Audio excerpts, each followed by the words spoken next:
it says we've gone live. I suppose that means that is true. Okay, I'm gonna do one thing real quick and get this set up.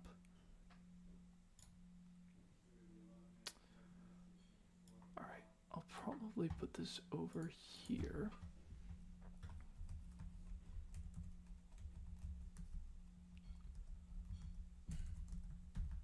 Okay.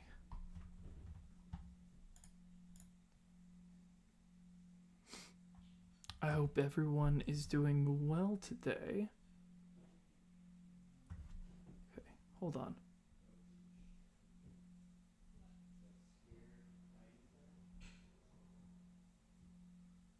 Why is this saying 1 out of an hour? What is this doing?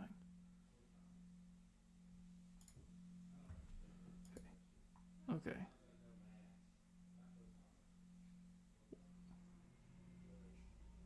What is this? Okay, sorry. I'm a little bit confused because I'm not sure what I did here. Oh, wait a second.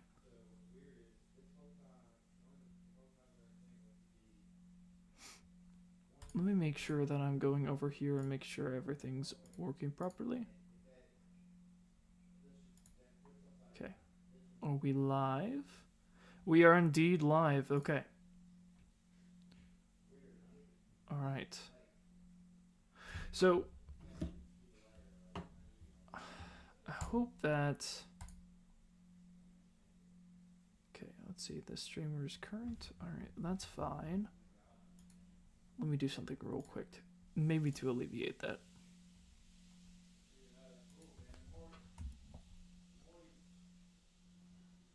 Don't think there's any reason I need this. Okay. I don't know if that would help. We shall see. All right, guys. So I've got...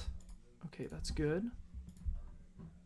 I hope everyone's doing well, as I've said before. I hope, I don't know if audio's good. I was thinking about maybe putting on some music, kind of get into the atmosphere. I wish I had more, oh, you know what, I just realized, my gosh, this light's on. I mean, the lighting doesn't look too bad, but let me just turn that off. Okay. Alright, I think we're good there.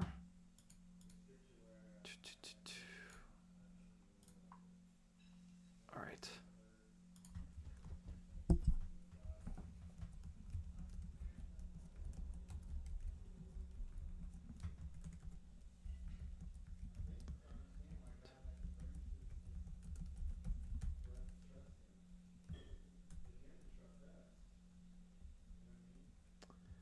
Okay, so we're about to start this because I don't have too much time, but we have a little bit of time, okay?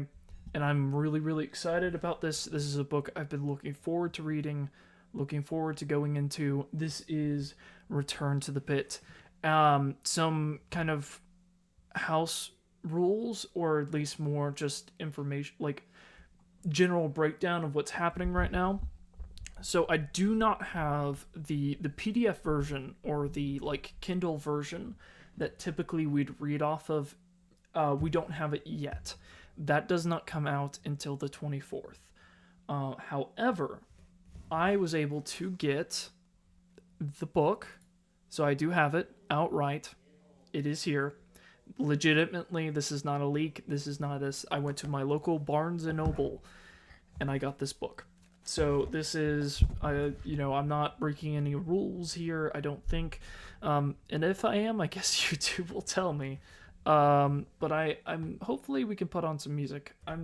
Hopefully I don't mess this up too much with the readings, but hopefully it's clear, and I'll try to be as clear as possible whenever reading this, as to not create confusion for anyone listening.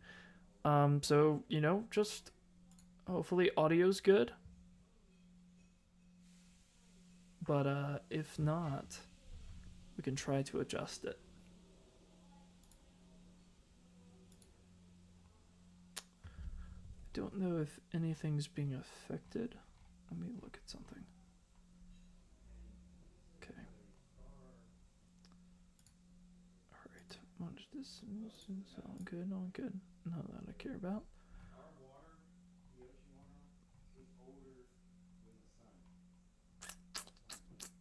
Okay. All right, we are about to start. I'm just gonna go ahead and get into it because we are on a time crunch and I am too excited. So I am going to. I'm trying to decide if I want to. My gosh, if I want to share my screen so that I can show the document that I have open. I have a Gmail like document open so that we can kind of keep track of our inventory. Yeah, might as well. Okay, I'll go ahead and share my screen for this. All right, so this is just classic document. We are going to go ahead and read this to start reading it. I have the book here. I'm very excited. All right. Oh, that's not what I want. It's Spotify. Okay. All right, let's not waste any time. I'm gonna go ahead and so I have some background music. I want to see if there's anything. I was trying to look for something that was like atmospheric, but like copyright free. Let's see.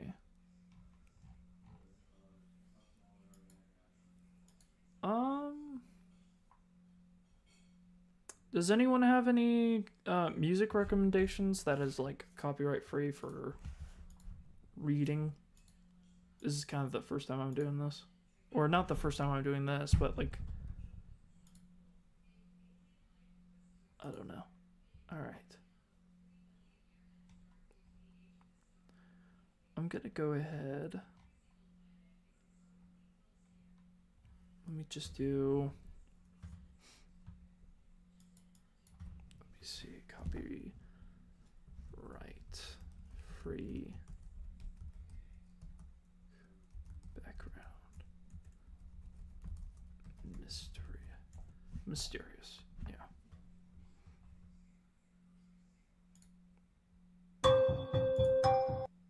Okay, let's see. Anything longer here? Sorry, guys. I'm just trying to set up everything here.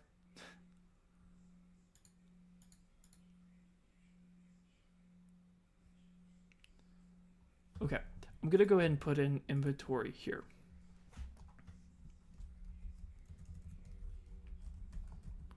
Inventory. So we can keep track of that. All right. So to quickly go over what we're about to read. So this is a book called Return to the Pit. This is a brand new interactive novel from the Five Nights at Freddy's series. This is the technically third installment, but it's officially the second in the series, since VIP was specifically a anniversary special that was released. It wasn't technically a part of the official series, although it's a part of it. It just was free, so it's not like a official book that is sold. But it's a good one. I really liked VIP. But we're about to get into this one. I am really excited. So let's read the description real quick so we can kind of get an idea, and then we'll get into the actual book. I've got my inventory open here, just in a document. We'll keep notes and stuff for all of that, and we'll talk about stuff, and I'll do polls and stuff as we kind of go around. But let's just start. All right, so dive into a retelling of one of the most popular FNAF stories where you decide what happens. You, the reader, are Oswald, and after using the ball pit at Jeff's Pizza to travel back in time to 1985, you've brought a sadistic animatronic back into the present. Can you escape this threat, or will it be game over for you and your friends? With over 25 different possible endings in 2 difficulty settings, this one-of-a-kind innovative novel is uniquely entertaining experience for any Freddy's fan. So let's just jump into this. This does kind of suck because I don't have like a way of physically showing you this, guys. So this is a bit different from kind of the other streams we've done, but we'll try our best to go through it. Also, I apologize if I stumble over words. I'm not super used to reading aloud, besides the other streams that I've done. So I'm gonna stop talking now and actually talk about something interesting when we get to it. Okay. All right, starting off good. All right, this town, this stupid, pointless town. You know how when you look at a map, all you see is a dot and the name of a place? Well, that's this town up close. Just a dot with a name. Your name is Oswald. You're a 10-year-old 5th grader, and you hate it here. This town is just plain terrible. You didn't always think this? You assumed that every kid kind of hated the town they grew up in, that everyone got bored with the same old place, same old, that's just life. But then you realized, oh no, this town in particular, it's the worst. And it's not just your opinion, it's an objective truth. After all, if others actually liked it here, then maybe the majority of the stores along Main Street wouldn't be all boarded up. Maybe people would want to stay and work here. Maybe your best friend wouldn't have moved away because his parents wanted a better life for him. Yes, this kind of town people ran away from. A couple years ago, when there was a games shop and even a movie theater, maybe people would have stayed then. But now you'd better run away fast from it. Run away and never look back. But not you, not your family. No, your family has been here for generations. And Mom has a good job at the hospital, even if the hours are long and she always looks tired. So evidently that means you're stuck. Because no one in the history of time ever changed their mind about a thing. Okay, so we have three different options here.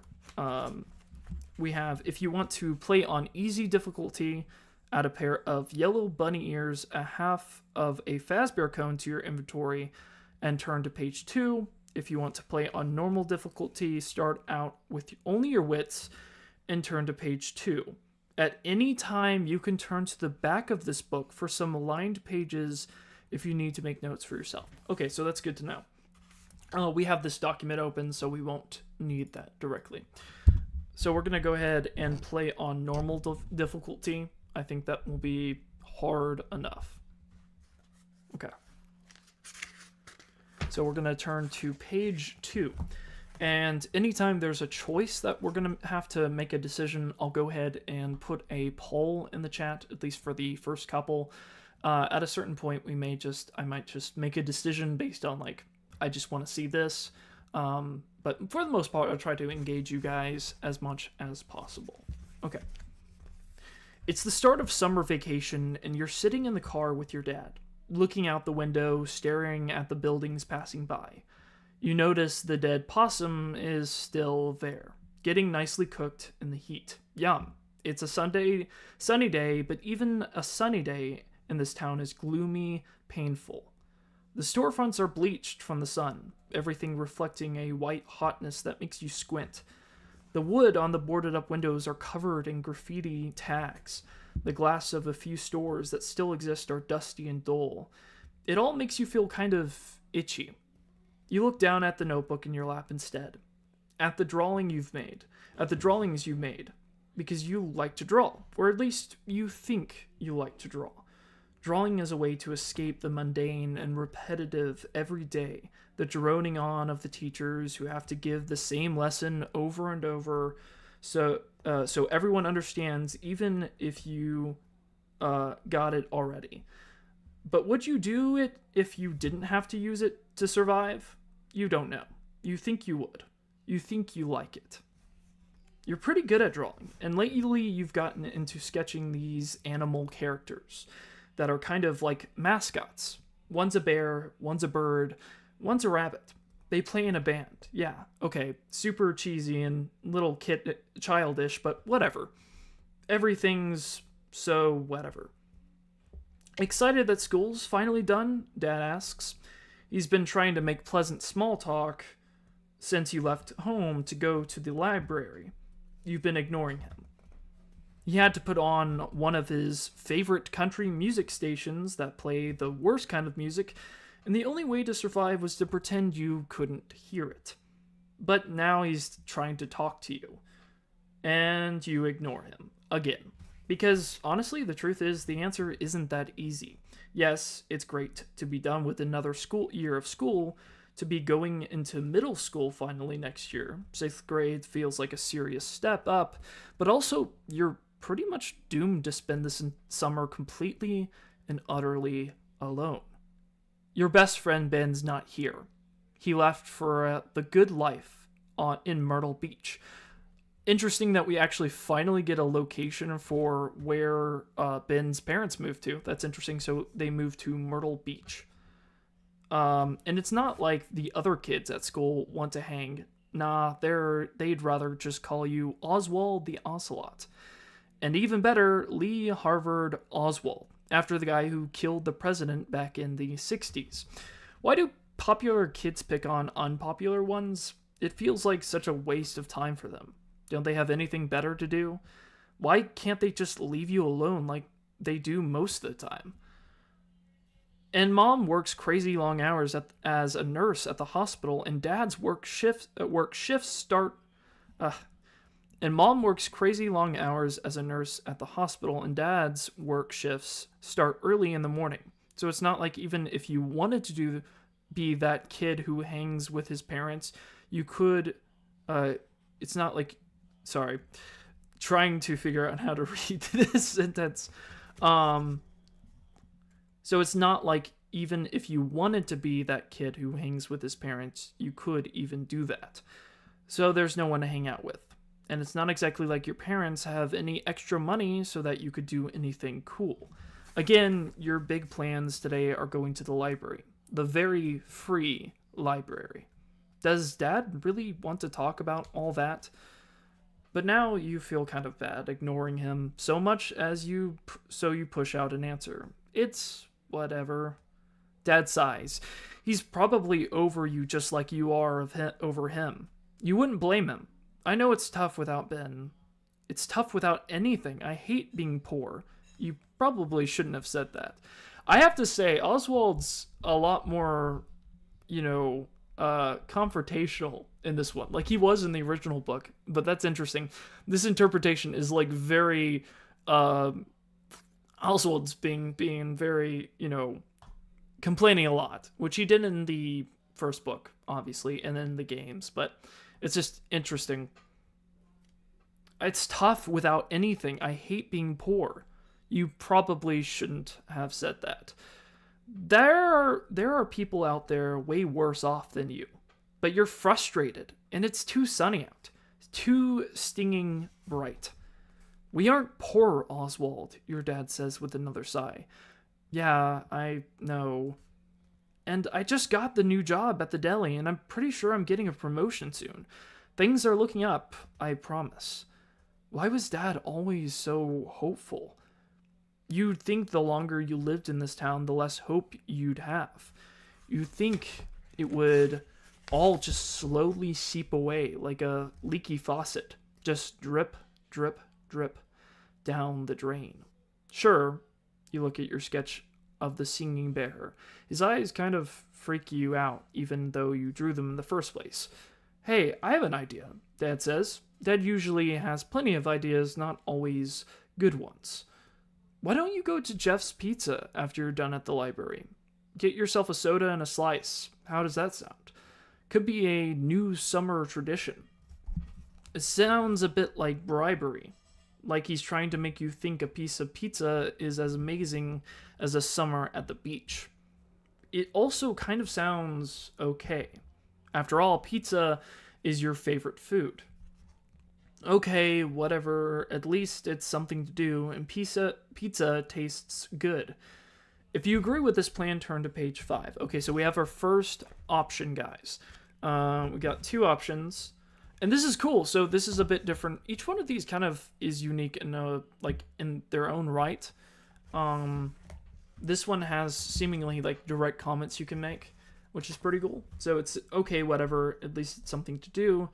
And pizza tastes good. If you agree with this plan, turn to page 5. A piece of pizza isn't going to make everything better, and you don't want Dad to think he can just bribe you with one. If you say you aren't interested, turn to page 23. Okay, so we have an option. I'm gonna go ahead. I know there aren't too many people right now watching, but I'm gonna go ahead just to put out a poll so people know we're kind of interacting here. And we'll give it kind of a second. I do want to turn on some music. I feel like the ambiance would kind of help because it's kind of quiet. Let me go ahead, put this in this poll. Okay, so we can, what do we say? Do we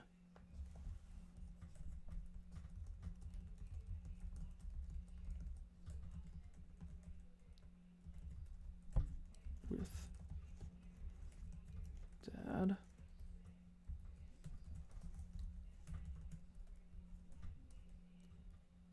Hey, Dracula Teps. I love that name.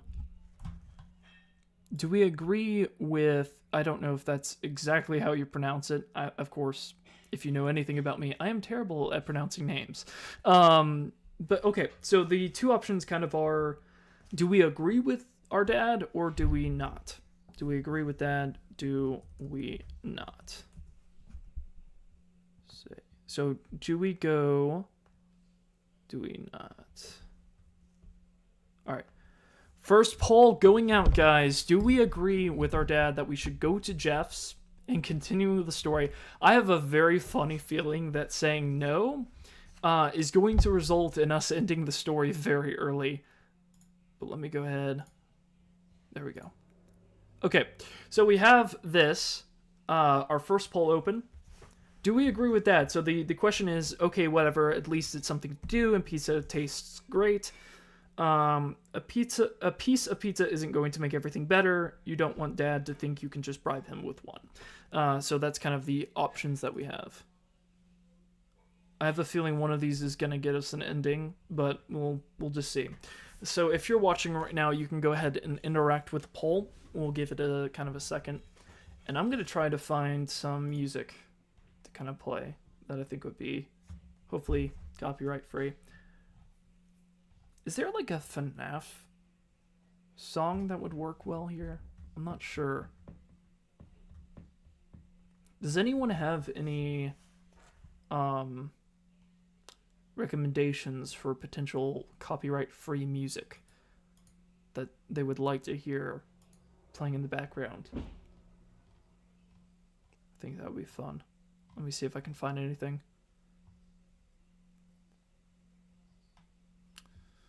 Let me see. Let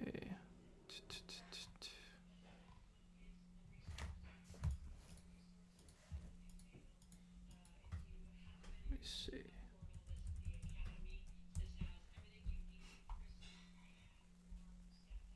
Copyright free. Let me hear this. I don't know if that fits. Okay, we do not currently have any votes. I know obviously there aren't too many people watching right now. But if there are no votes in the next few minutes, because I do want to continue this, I'll go ahead and just make the decision myself. But if you want to, we are currently trying to decide if we should agree with our dad or if we should not.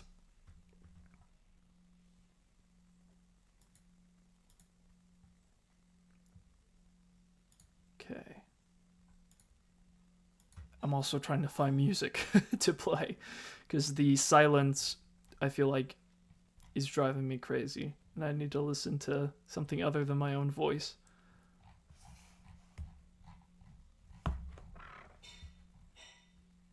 Ooh, you know what? What if we listen to some lo-fi? That's copyright free, isn't it? I don't think I've actually had a chance to listen to a lot of that, but it sounds like it's good music for it. Okay. Let me look at it.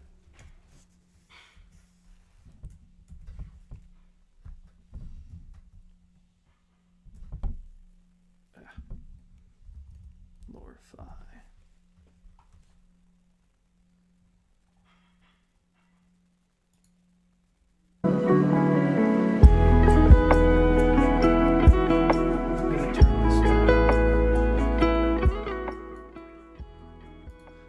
I don't think that fits the vibe we're going for right now. Okay. I'm gonna go ahead and end this poll for right now. We'll just continue on. I'm kind of curious what happens if we don't agree with them about this. But I don't know. We'll see. We'll see what happens. Okay, let me see. Ooh, I know what to play. Let's see, Prince.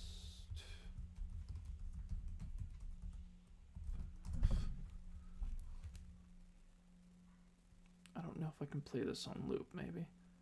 Oh, there it is.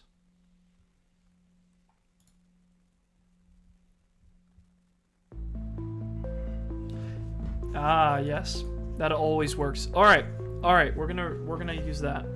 That is fine. All right, guys, we're gonna continue onwards. If you do want to interact with the poll, this is your last chance. Do we agree with our dad, or do we not? Do we go to Jeff's, or do we say no and potentially prematurely end the story? I don't know.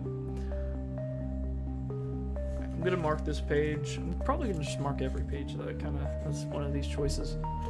Okay, let's continue. I'm gonna go ahead and end the poll. All right, guys. All right. Let's go ahead and go and kind of disagree with our dad. Let's say that a piece of pizza isn't gonna fix this. Let's go to page 23. And this is cool because I don't have to be spoiled through the Kindle version of what the next page is. Okay, all right, it's being read as intended. All right. So this is if we do not listen to our dad, or if we tell him pizza won't fix everything, basically. Like, hey, yeah, going to Jeff's would be great, but we're not going to do that. Okay. A piece of pizza isn't going to make everything better, and you don't want dad to think he can just bribe you with one. If you say you aren't interested, turn to page 23. This is if we do not go to Jeff's, and I think this ends the story. You have the strangest dream. You are swimming in an ocean. Maybe it's by Myrtle Beach, where Ben is. It's sunny and the water is bright turquoise blue. It's warm and you feel so at peace. You're happy and content. Suddenly the sky goes dark and you hear a crash of thunder. The water has turned slate gray and the undertow suddenly grabs hold like a hand yanking you. It pulls you far out to sea. You struggle against it, dipping in and out of the waves and choking on the salt water, but the more you struggle, the further away from the shore you are taken. Then you realize you aren't in an ocean at all, but an enormous ball pit, just like that weird one in the corner at Jeff's. But this one is a ball pit that goes on infinitely. There's no escape, no land in sight. You see it all as if you are looking down at yourself from above, like a drone is filming you. You are tiny, surrounded by hundreds of thousands of colorful balls. The drone flies up further and further, revealing more and more balls, millions upon millions. You are alone. It flies up further and further until you become indistinguishable from the balls. Your head is just another round object. You're going to drown in a colorful sea of plastic. You wake up with a start and quickly glance around over at your parents, who seems engrossed in the movie. Your heart is beating fast. You know it was just a dream, but it feels almost like an omen, a warning. On the screen, the marketing exec and the small town hunk kiss, and sink back into the sofa. You feel terrible and very uneasy. You decide then and there that you need to stay as far away from the ball pit at Jeff's as possible, and just to be safe, you'll stay as far away from Jeff's itself as possible.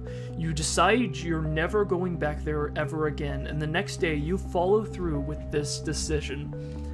Turn to page 11. We are not done yet, guys. This is really interesting already. This is over. Okay. After you are done at the library, you walk home, and you walk past Chef's Pizza, and the smells wafting towards you are pretty amazing. But you look at the rusty sign and the large boarded-up windows of an old expansion next door, and know you've made the right choice. It's just all too depressing for words, and definitely too depressing just to go and hang out inside there. You continue your summer like this, and the boredom seeps into every part of your life. You start picking fights with your dad just to have something to do. The fights get worse and worse, and they continue into the school year until you finally just start ignoring each other so you can get through the day. You realize it must have really upset Dad, because he always pushes you to talk about anything, even if you're really mean to him. But he's probably just as worn down as you are. The idea of apologizing to him does occur to you, but it feels like too much effort.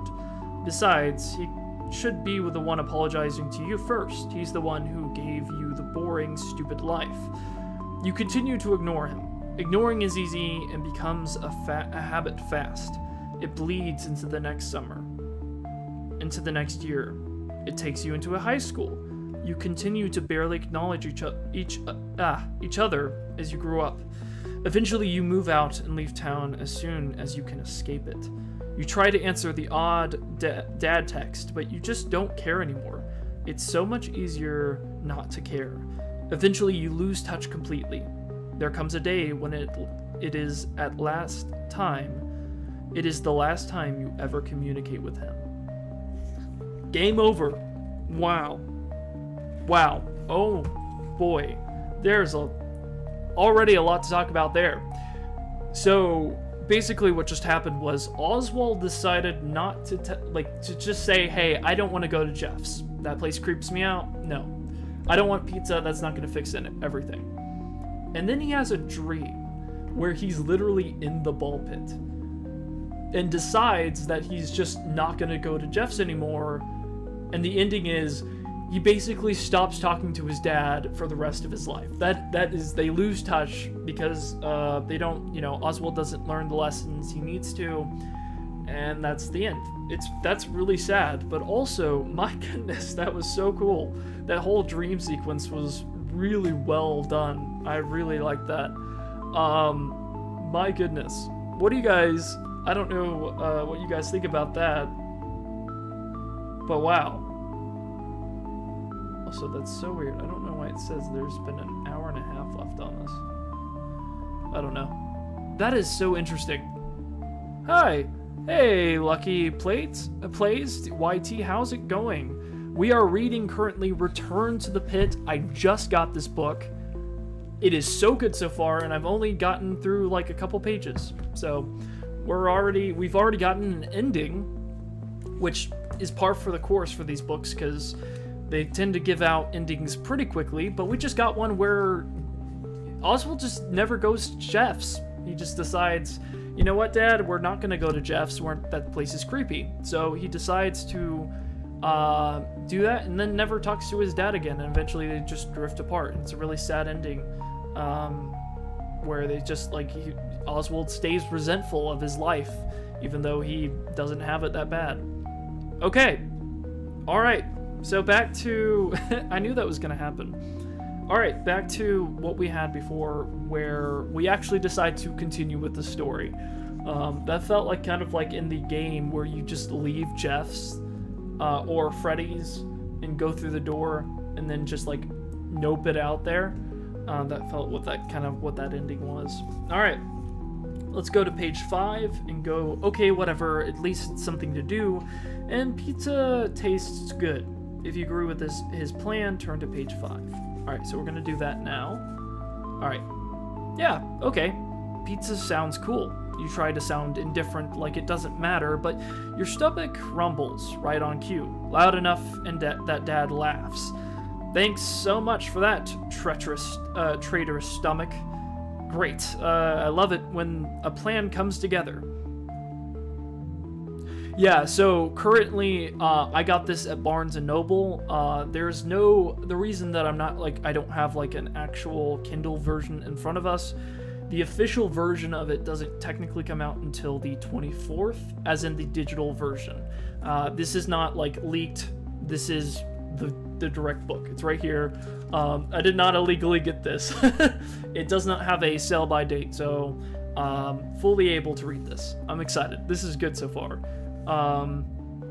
Great. I love it when a plan comes together. That's something Dad likes to say because there's an old TV show where someone said that all the time. Interesting. I imagine that's probably a reference to something I don't understand. Okay. Dad likes old TV shows and films. You guys watch old science fiction movies all together all the time. Some of his favorites are the old Japanese kaiju movies, where it's super obvious the monsters are actors wearing rubber suits, which is kind of fun sometimes. Okay, so maybe you kind of like old things too. You pull up in front of the library. It's easy for Dad to stop the car on the street because no one's around. There's never anyone around in this town. Why you even have that single traffic sign is anyone's guess. Like 2 cars travel by an hour. Dad hands you cash for the pizza and you mumble a quick thanks. You just need to get out of the car, even if it means going into the library. You slam the door behind a little too loudly. Oh, thank you. I appreciate it, Lucky Plays. I really appreciate it. Thank you. I'm really enjoying. I'm excited about seeing where this goes because it seems like this is gonna go to some wild places. I've got a little bit of time, so I'm hoping to get through a good bit, but we'll see kind of how far we get into this. You dash inside the library before you can feel any more feelings. It's not actually the worst thing being at the library, it's more the principle of it all. Like you should be with Ben, hanging out, gaming and stuff, but instead you're on your own, hanging out and gaming and stuff, but the library's dark and air-conditioned, and they have this comic book series you've been working on, your way through. And when that gets boring, you can also draw more of your mascot characters. It's kind of okay, actually. And the time passes faster than you expect, and suddenly you're back out in the bright sun. But even that's a bit better because it's lower in the sky now. So starting to see a little bit of the brighter side of life. And you make your way over to Jeff's Pizza, one of the few shops in town that's not boarded up. Jeff's Pizza has always been a little creepy, but they do make a good pizza. So you put up with the weird dank smell and the strange shadowy figures that were painted over on the far wall. But you kind of still see their lumpy outline. There's this raised platform in the corner, a stage once upon a time, maybe. It's super random. The booth benches are covered in this kind of plastic that sticks to your legs when you sit down. And even though you've seen Jeff himself wipe down the tables, you're pretty sure the rag he does it with hasn't been washed since the 90s. And then there's the weird ball pit in the far corner. It's roped off with this kind of netting stuff, and there's a hand-lettered sign that reads, "Out of bounds." That's different from the book, other book and game. Interesting. But why does it exist in the first place? Especially why if you don't want anyone to use it. It's not like you're super tempted by it. It kind of looks smelly and gross. But you're not tempted. But you're not tempted. Okay, kid, Jeff, I love Jeff so much, my goodness. Okay, kid, what it'll be. Jeff himself, greasy skin, greasy hair, greasy on his apron. A plain slice of Coke, please, you say? Jeff nods and turns like he's got better things to do, even though the place is empty and there are no other customers. He brings you your slice and soda pretty fast. You inhale it just as quickly. Your stomach is still gurgling. Yeah, 1 slice is seriously not enough. You glance at your phone. 20 minutes until Dad comes to pick you up. Now what? Sitting here surrounded by the smells of melted cheese and buttery crust is a special kind of torture. Just focus on the dank smell and tell yourself, inhale the dank. Hey kid, I've got extras. Do you want? Oh, hold on. Let me redo that. Hey kid, I got extras. Do you want? Jeff is there in front of you in all his greasy glory with 2 slices of pepperoni in his hands. Do you want? What kind of question is that? I don't have enough cash. On the house, kid. We close early tonight. Need to get rid of the extras. He doesn't wait for you to say yes. He can clearly tell that's the answer. He walks off again in that strange way he does, and you don't hesitate. You inhale the slices as well. So good. Yeah, okay, baby dad's plan isn't terrible. Maybe you can do this again tomorrow. Or maybe, like with everything else, it'll start to get boring. And it's not like you'll get free slices every day. And one slice isn't enough. And just kind of feels disappointing. Okay, so we have two options now. Nah, it's been pretty fun, and what else do you want to do anyway? If you stick with the library followed by pizza plan tomorrow, turn to page 8. Yeah, you're over it. If tomorrow you're just going to visit the library, turn to page 12. So once again, we have the option, do we want to visit Jeff's tomorrow or do we not? I'm going to go ahead and put a poll here so you guys can decide. So this one is, what do we do? And it's, do we go to Jeff's tomorrow? Wait, hold on. Okay. No, Jeff. Okay. All right. Start poll. What do we do? Okay. Obviously, I know there's not too many people in here right now, but if you're here, you can go ahead and vote in the poll. Also, real quick, I'm not really using the inventory right now. Let me go ahead and just switch this over. There we go. All right.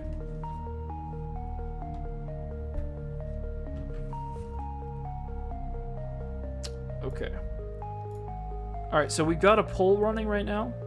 Do we go to Jeff's tomorrow or do we not? The context of this is basically Oswald is trying to figure out, okay, did he like going to Jeff's? Did he like this routine, or does he want to do something differently? Once again, last time we did not go to Jeff's and we got something very, very interesting. We got like this whole weird dream sequence and a really sad ending, but overall, there's a lot of things in my mind right now as far as the way this is going that I think is really interesting. So if anyone's here, you can go ahead and put that in. Also, I really like this song. Here, I'm gonna put it up a little bit more. I'm not sure how well it kind of blends with the reading. Hopefully it doesn't drown it out too much. Okay. We're just gonna let that sit for just a second.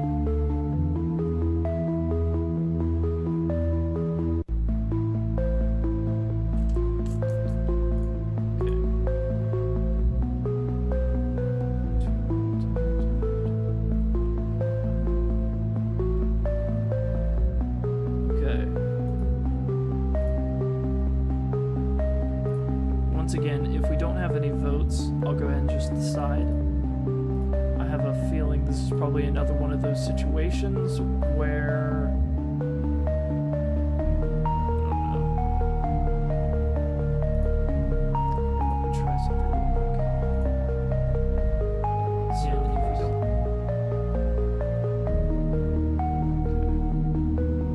Alright.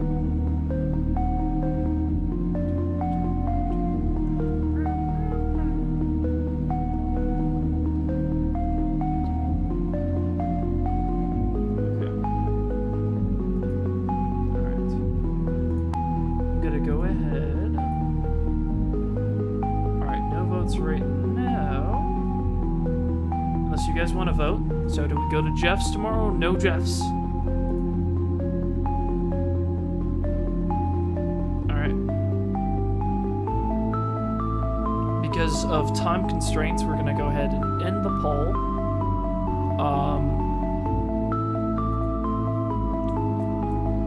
Okay. Alright, poll ended. Voice your concerns now or forever hold your peace. Because we're about to get into We're gonna go ahead and say no, because I want to see what happens when we do this. If it's the same ending or same outcome as last time, or kind of what happens with that. So we're gonna go ahead and just go to the library tomorrow instead of going to Jeff's. So we're changing our plan. Okay. That's page 12. Okay. Oh, interesting. Okay. This is just a slight divergence. Okay. Fine, you'll stay and watch the stupid rom-com. It'll be a good distraction. And also, you feel a bit bad bringing Mom into all this. She was... Wait, is this the right page? Yeah. Okay. It'll be a good distraction. And also, you feel a bit bad bringing Mom into all this. She was really looking forward to family movie night. So you sit down on the opposite side of the room from Dad at the end of the couch and start to watch. Cheesy music plays and there's a shot of a skyline of some big city. And that has so much to do in big city, and one that has so much stuff to do in it. Places to go, things to do and see, adventure to be had. How are you jealous of some people in a rom-com? The first few scenes involve the main characters and her friends hanging out. It just reinforces how totally alone you are. Why do people like watching these movies? They're way more depressing than tragedies. As the story gets going, you find it hard to focus. You aren't exactly jealous anymore, but you're also seriously not interested in whether Joanna, from marketing, will fall in love with the small-town hunk she went to prom with when she was a teenager. You find it laughable that she is so happy coming home to the tiny town after leaving the exciting big city. She seriously has no idea what she's in for. The same boring stuff, the same boring people. Even the small town hunk will get on your nerves one day. And you think, trust me, you're so over all this. You can feel exhausted seeping into you like some outside force. Like the town itself is leaking into you. You don't exactly notice when you fall asleep, but it happens. Okay, so that leads back into the dream from last time. So we got that last time. So it's the same kind of result, but with some added context. That's interesting. So before we weren't exactly sure why Oswald woke up suddenly watching the movie, but we now understand, okay, he was watching a rom-com with his mom and dad, and then fell asleep and had this dream. Okay. So, obviously, continuing on with the actual story. Let's go to page 8. I'm gonna turn this down just a little bit. That way it's not interfering. Okay. Here we go, guys. Onwards we read. Dad is a little too thrilled how well his whole library and pizza idea went. You roll your eyes, but he's not watching. He's just keeping his eyes on the road like there'd be anyone to crash into. He could probably do that thing they do in the movies when the driver just starts talking to the passenger and looking right at them, and still make it all the way home safe and sound. As it is, you do make it home safe and sound, and Dad suggests watching one of those old, terrible, but also kind of fun monster movies he likes, that you maybe like too. Maybe just a little bit. Oh, come on, you say, pointing right at the screen. You can basically see the guy's head inside the monster's mouth on the costume. That's what makes it awesome, Dad replies with a laugh. Another eye roll, this time Dad sees. Suddenly, you're beamed in the face with a couch pillow. You can't help but laugh. It's so cheesy. Nothing's wrong with cheesy, replies Dad. You shake your head, but you don't stop watching the movie or anything. Because of course, you do have to see if the mech lizard is going to defeat the giant zombie butterfly or not. You finish the movie, you go to bed, you wake up with the smell of pancakes. Pancakes are always a nice smell to wake up to. Morning, hun, Mom says as you slouch your way into the kitchen. You're still tired, but you have an exciting day, a full day of going to the library ahead of you, so you better be up and ready for it. Whoa, you're even sarcastic to yourself inside your brain. Okay. Hey, Mom, You sit at the table, and she gives you a peck on the top of your head while placing a plate of pancakes in front of you. "How was yesterday?" she asks, passing you the syrup and then turning back to the stove. "It was fine," because it was. That's kind of all it was, really. It existed. It happened. That's about all you can say about it. Okay, the pizza was pretty good, but that's kind of pathetic to choose as some kind of exciting highlights. "Well, I'm glad it was at least not terrible," Mom says. "Yeah, at least not that." Then you get ready for another not terrible day. The same old, reading more of that comic series, eating more free pizza. Evidently, Jeff has a ton of pizza just lying around or something. Maybe he should stop making so much. Well, you're not going to suggest anything to him while he's handing you the extra slices. I would not either, because free pizza is always great. And then Dad picks you up, and then it's the same cycle, over and over and over again. Day after day, you run through that one comic series and start another. Your mascot band is now on tour, and you draw them in the locations around the world. The pizza's still interesting. Your mascot band is now on tour. Oh, that's interesting. Okay. Maybe it's getting a little boring, day after day. At the end of the week, there's a bit of change in the routine with family night. Family night is a weekly tradition that you do with both of your parents. Probably something to do with bonding or whatever. It's just the three of you. It's not like you invite long-lost relatives or anything. It seems a little silly since you see your parents every single day. But yeah, it's true. The three of you hanging out together is not easy to do with your parents having such opposite work schedules. Hold on one second. I'm gonna go ahead and turn this off because it's I think it's a little distraction. Or distracting. Okay. Let's see. Let's continue on. "Not excited about the movie, Oswald?" asks Dad, flipping through the titles on the app. You shrug. "I'm just kind of over everything. Nothing ever changes. It's the same every day, and I wish we had money." "Money isn't the most important thing," Mom says softly from her chair. Yeah, I know that. She says that a lot. It's not, but it makes things less boring. And even though you know you shouldn't say it because it'll make Mom sad, you add, "I hate this summer. It's so stupid. I don't want to watch a monster movie." "But you like monster movies," Dad says. "Too much of anything is dumb. I just want to do something different. Hang out with kids my own age. Not like my parents." "What's wrong with you? Why are you being so mean?" "Maybe you're just so over everything that you can't hold back all those angry thoughts in your brain. You're too tired to play nice." "I know it's not what you want." "Yeah, because why would anything ever be what I want?" "Lower your voice, young man."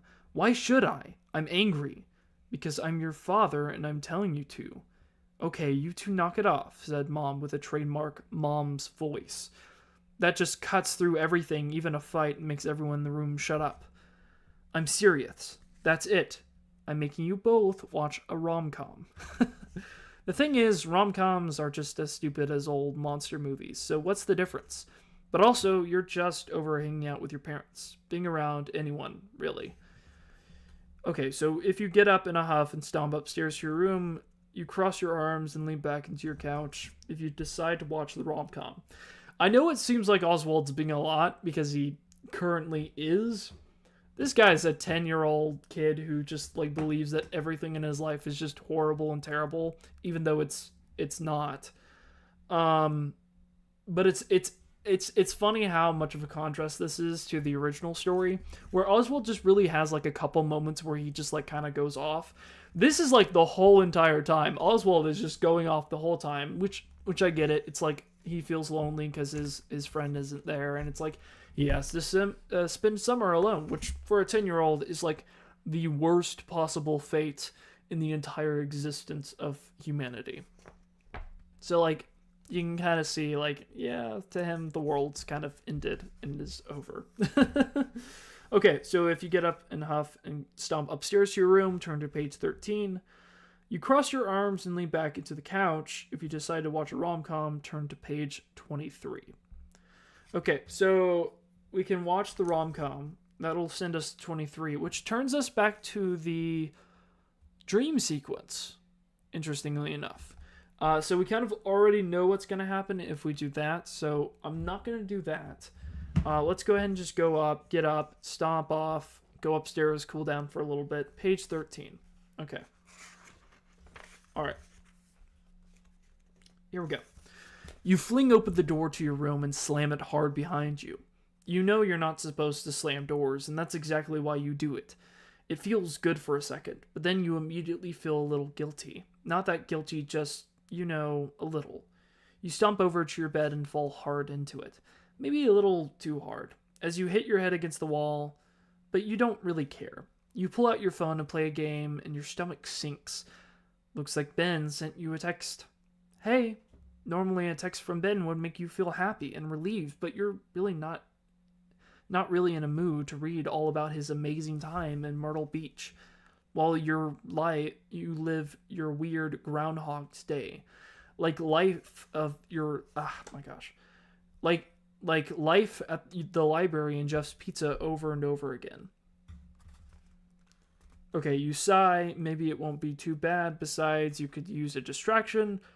Ignore the text. Pull the covers up, even though you are still in your street clothes if you fall asleep. Okay, sorry, that was a little disconjointed there.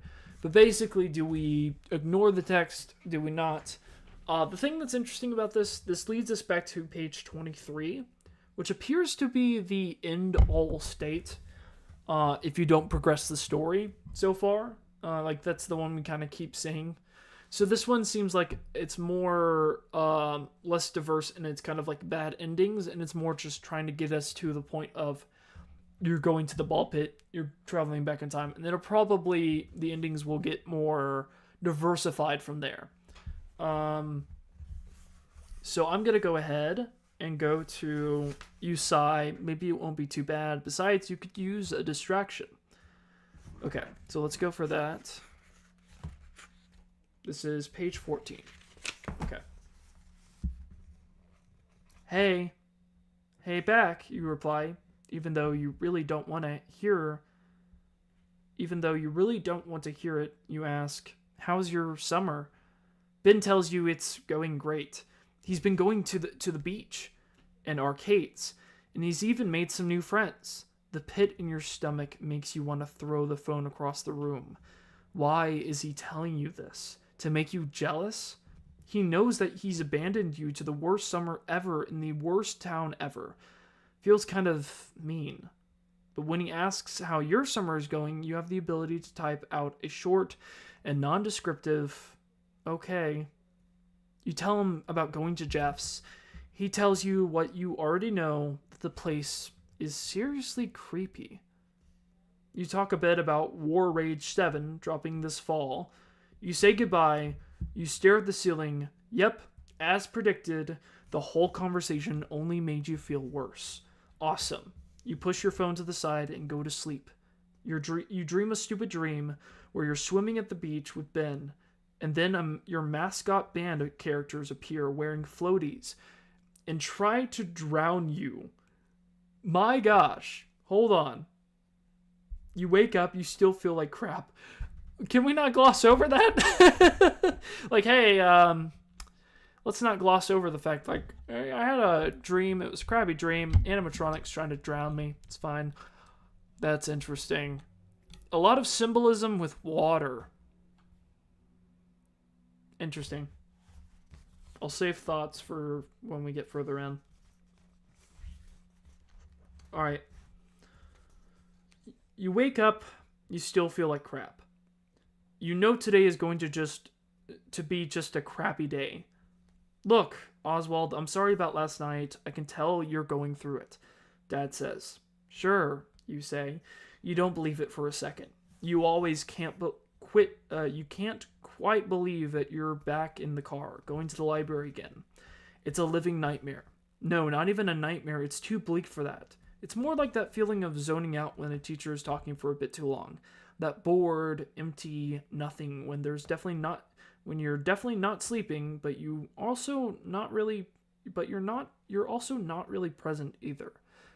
I mean, I want to say how impressed I am by you and how you've been handling the summer. No, you interrupt him. You say it pretty loudly, though you don't exactly shout it. Dad stops talking. He seems confused. You don't get to say that. It's not my choice. It's all yours. You don't get to be all proud dad when you're the reason my summer stinks. My gosh, Oswald is being man. It's hard to sympathize with Oswald whenever he's being like this, but my gosh, like I understand it. Your friend's gone, you're alone. Like I understand those feelings. Those feelings are strong, but my gosh, you don't have to be like this. You could get a better job. We could move. There are things you could do, but I can't do anything. I'm just forced to be here. And that's not a good thing. Oswald, you know I'm up for a promotion. You're always up for a promotion. You're always up for a promotion, you mutter under your breath, but of course Dad can hear it. And we can't just move. Your grandparents need us. Your mom's job is here. When you're a grown-up, you can make commitments. Yeah, I know, for other people like your son. You've pulled up to the library by now, and it's such a good storming off line that you make a solid use of it by opening the car door in a huff and slamming it hard behind you as you leave. The anger fuels you in a weird way for the day. It's not exactly fun, but at least you're not bored. When you find out the rest of your new comic series you were reading isn't out yet, you just use your anger to storm over to the computers. When the spinning wheel of death appears on your screen as you're trying to load your game, you just whip out your notebook in anger to draw instead. And when the bear starts looking like some kind of disintegrated monster and not the normal leader of your mascot band, you just lean into it. You make it so that his skin is peeling off, revealing cold metallic structure underneath. And when you finally get to Jeff's and have your slice and eat the whole thing so fast you almost choke, you sit there seething, waiting for Dad to pick you up. You really aren't ready to see him yet. You've done a really good job of keeping your anger all day, though you're starting to feel a little tired now. Being furious is exhausting work. You look around to see a ball pit in the corner. Yet another thing to be angry about. That stupid ball pit. No one is supposed to use, but somehow it still exists. What is the point of it? You glance over to look for Jeff, but he's disappearing into the kitchen. This is your chance. Your chance for what exactly? Diving into the dusty ball pit, probably covered in the sweet and snot and stuff from hundreds of kids over the years. Okay, so we have, who cares about germs and no one's ever died from going into a ball pit, sheesh. So if we go into the ball pit, or you feel kind of grossed out, and decide even your anger can't push you that far. If you avoid the pit, turn to page 100. So that's different from the other pages that we've seen, which is interesting. Okay. Very good. All right. So we now have the option of going to the ball pit, or we can say, no, we might get pink eye. I am going to put this up. Maybe. Well, no, I'll just decide. I'm going to go ahead and we've ignored it so far, and that has offered us some interesting things. So I'm going to go ahead and pick 100 because I think that's probably an ending. Okay, let me go ahead and do that. Okay, yep, ending. All right. You wait as you always do for Dad to pick you up. The wait just makes your anger grow stronger and stronger. You become more and more annoyed with him. His stupid job, his stupid taste in music, his insistence that somehow going to the library, and then for pizza is the ultimate summer vacation. He doesn't understand. He doesn't know what it's like to be stuck in a town like this. When he was a kid, there was arcades and stuff. You know, he's told you about it. But the time he picks you up, you're fuming. You climb into the passenger seat and slam the door behind you. Hey, champ, don't slam the door, okay, Dad says. I hate when you call me champ, and who cares about a stupid car door? You reply, totally peeved off. I care. I have to pay for it if it breaks. You should have more respect for things. Respect for a hunk of junk? Cut it out. You're being very disrespectful.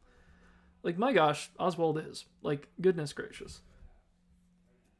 Replied Dad with his serious voice. You hate his serious voice. Yeah, because you totally respect me, you scoff. I do. You don't. I do. You're so busy arguing that Dad has turned to look at you and he doesn't see the red light on this only set of streetlights in town. And of course, the one time a car is actually coming from the other direction, it has to be now. Interesting. So, you get into an accident. Man. Okay.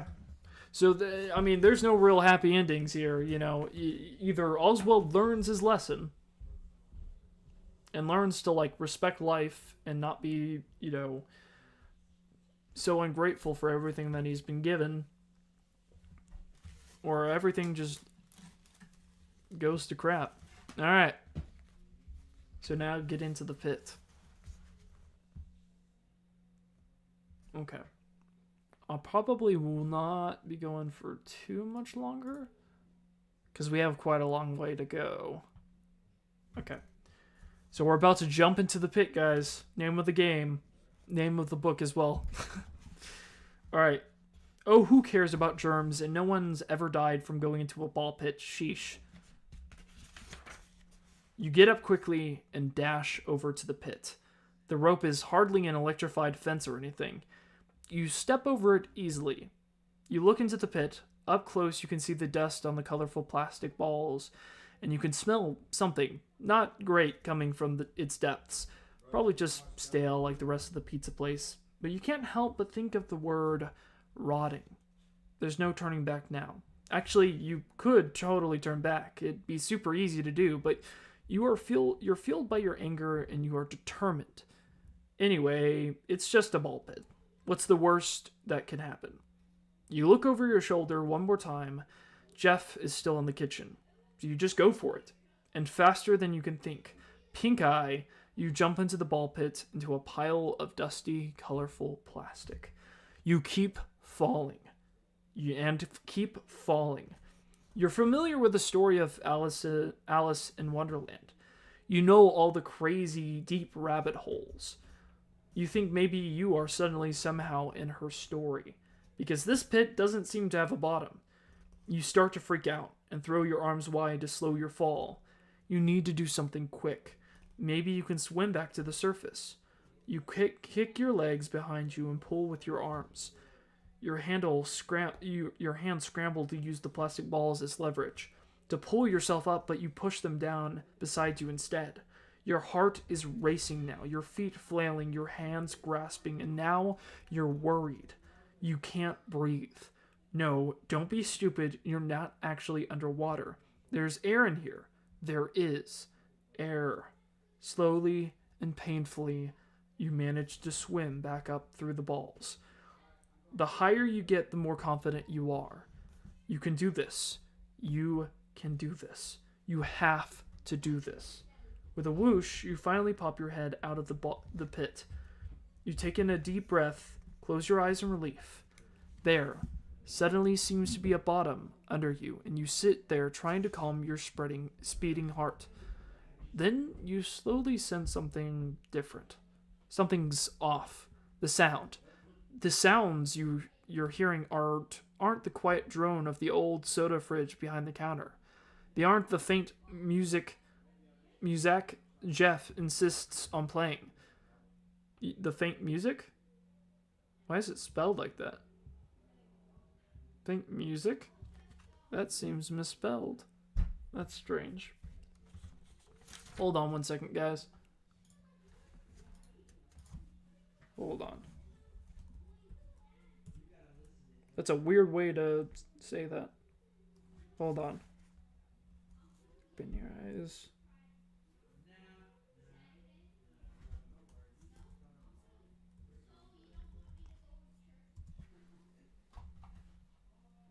Oh. And then you'll never know anyway. Oh, interesting. I didn't even realize that. That's interesting. That is an actual word. That is what that means. Okay. Did not realize that. Onwards we go. So, music. Jeff insists on playing some kind of jazz flute awfulness. No, it's the clinking of bells, the laughter of kids, loud, happy music, and, well, the sounds of joy. You open your eyes, and once again your breath is taken away. You're still at Jeff's, or at least you think you are. The shape of the room, the general layout, seems like a perfect mirror of the restaurant you have now found yourself in. No, wait, you're wrong. It's a little bigger, wider, and you realize it's actually a perfect footprint of Jeff's Pizza, and the shuttered shop beside it. Is this Jeff's? If so, this Jeff's is twice as big. This place isn't the creepy, musty pizza place you're familiar with. This place is awesome. You stare at the crowded restaurant arcade. Kids are everywhere, laughing and playing games like the ones you'd hear Dad talk about from his childhood. The big cabinet-like games set up in rows, flashing colorful lights with big neon signs telling you what they are. So many games. You stare wide-eyed and slack-jawed. Okay. We have two options now. We can say, this is beyond amazing. If you think you absolutely need to explore all this, turn to page 17. It doesn't matter how cool it all looks. This is absolutely freaky. Who knows what might happen if you step out of the ball pit. If you nope out of there and dive back into the pit, turn to page 30. So we actually have two options here. We can either, and this seems to be a concurrent theme throughout this. So throughout the book, there seems to always be this option of, hey, you can nope out of this situation. Like, you can just say, nope, don't want to do this. So we have the option of saying nope, or we can, step out and explore, meet Mike and Chip, and continue the story. So let me do a quick poll here. Let's see what to do. Explore Freddy's. Nope. Back into ball pit, which is really funny. Okay, so I put in a poll. I know there's not too many people watching the stream right now. But okay, nope, back into the ball pit. Yep, it's a funny option, and I love it, and I want to do it. Most of these kind of end in like a instant game over, but there's been some that have given some interesting things. We're going to, okay. If there's nobody else, I know there's like one person here, but if there's nobody else that comes in, we'll go ahead and just go to that. Alright, that's page 17. I don't think I've... No. 30. Okay. I really enjoy this so far. This is really, really cool. Okay. We're going to end it there. Alright, thank you so much for voting. Alright, so this is what happens if we nope out. You quickly dive back into the pit and decide to count to about 100. That's about the amount of time it felt like had passed when you did it the first time. Then you pop up again, and thankfully you're back where you started. Okay, that was a crazy experience. Is the ball pit a time machine or a wormhole or something? You're okay not knowing the answer. You feel a huge sense of relief. Then suddenly you're grabbed from behind. You look down at your chest in time to see a pair of yellow fuzzy arms. Like a person wearing a mascot costume. You only have a moment to process the thought when you're pulled deep into the pit, into the infinite pool where it's tough to tell which way is up. You kick and try to pull yourself away from the arms, but they are tight around you and you slowly surrender. You float in the pool of balls, the arms wrap tightly around you. They never let go. You are now doomed to exist in the ball pit for all of time. Yeah, Bonnie the Bunny, congratulations. But that's really cool. I really like the way that's, like, I've got to say, this is probably one of the, like, most well-written, like, interactive novels that I've seen so far. I think this is the same person. Andrian Kress is the same person, I think, who wrote the previous one that was the week before. I believe. I might be wrong about that. I know that they wrote the Bindi books, I think, right? But really good. I really like this so far. The only thing is, my gosh, Oswald is way more whiny in this one than any of the other iterations. Okay. All right. We're going to go back to what we were originally going to do, and let's go ahead and just continue on with the story. So this is beyond amazing. If you think you absolutely need to explore all this, turn to page 17. So let's go back. We are going to change this. And I apologize if I'm, like, I don't have the Kindle version of this. So I just have to read it straight from the source of it. So I apologize for the inconvenience for that. I'm trying my best with the whole reading, trying to read clearly. But enough of that. Let's go on. All right. You stand up in the pit and notice you aren't alone. Little kids are playing in the dusty balls at your feet, and you feel a little silly being surrounded by them. You smile awkwardly at a 3-year-old who stares at you intensely as they try to shove an entire red as they as they shove an entire red ball into their mouth. that is really funny. Then you turn.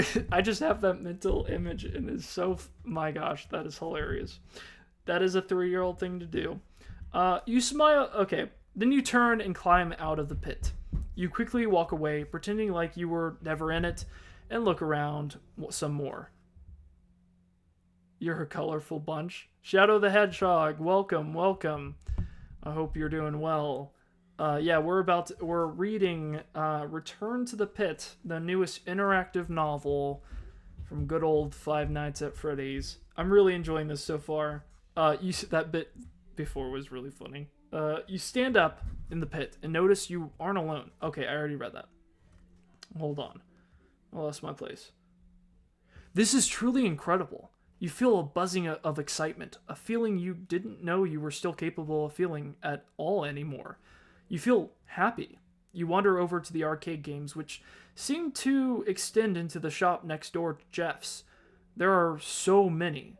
There's skee-ball, there's whack-a-mole, there's pinball. Then there are all the actual arcade games, some of which you still play now on the computer. Wrecking Crew, Road Blaster. It's hard to see the gameplay with so many kids around surrounding each of the machines. Kids are waiting for their turn, placing tokens along the edge of the machines to hold their place. They cheer one another on, and also sometimes chirp at one another too. Everyone is just so energetic and hopped up on a sugary drinks and pizza and dessert. It's simply wonderful. You arrive at a game that no one is playing. There's no line or anything. You wonder if it's out of service or something, but it's glowing and music is playing through the speaker. There's a pixelated yellow rabbit face smiling at you on the screen. Above it is also the title 8-Bit Escape. At the coin slot, there's a sign that reads, Special Gold Token Only. Ooh, interesting. Okay, so first we're actually introduced to our first special item that we need. So if you don't have a special gold token, turn to page 26. If you have a special gold token, turn to page 24. It seems like this is a place we can come back to. That's really cool. So we can play an arcade machine called 8-Bit Escape. That's really cool. Okay. That seems like it'll have a lot of lore in it. So we definitely want to try to get that. Alright. So we don't have that yet. So we have to go to page 24. Alright. Oh, hold on.